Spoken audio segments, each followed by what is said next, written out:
එක කොල්ලා කරන්න මොකද මේ එකපාරටම එකපාරටම කියන්නේ ගන්න හැම කෝල් එකකම සල්ලි පිටරට පටවන්න හදන්නේ. රට ගැන හැඟීමක් නැති කෙනෙකුට මම කැමතියි. ෆෝන් එකක් අරගෙන මට මේ වෙලාව ඉඳලා මේ තේරම මම ඔක්කොම දාලා ආපහු ගෙදර යන්න. ඒතකොට ඉවරන කියලා මම ඒත් දැන් කොහෙන්ද? අපේ මහගෙදර විකුණලානේ.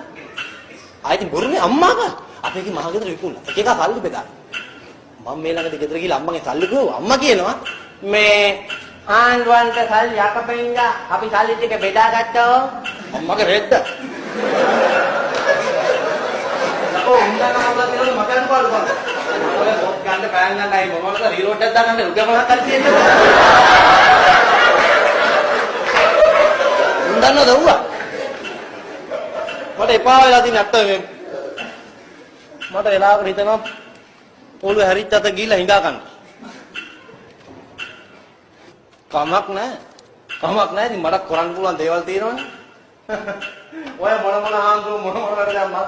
අන්තිමට අපේ ලොකු හාමුදුරන් කෑකයිනේ. බොරුද? ඕන දෙයක් කරගත්තද? ඔය මහත්තයාට කියන්නේ ඔය ලොකු මන්ත්‍රීලා ඇමතිවරු ඔය නායක හාමුදුරුවෝ අපේ ලොකු හාමුදුරුවෝ දැක්කතන්නේ මෙහෙම කළා පහට හැරෙන්න නැවිලා දන ගහලා වදින්නේ.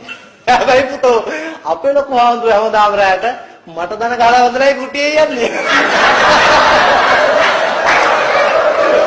මොකද දන්නවද? මම තාඩානික මිනිහගේ වැඩ කැලේ ඉවරයිනේ. ඒකයි. එක දවසක් පාන්දර මොකද එනවා පාන්දර යාම ඇවිල්ලා මේ පොඩි හාමුදුරනේ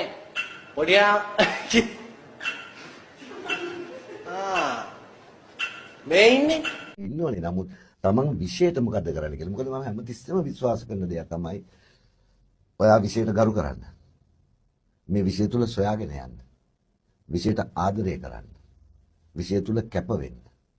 විශේෂ තුල විශාල ගෞරවයකින් වැඩ කරගෙන යන්න. කවදා හරි දවසක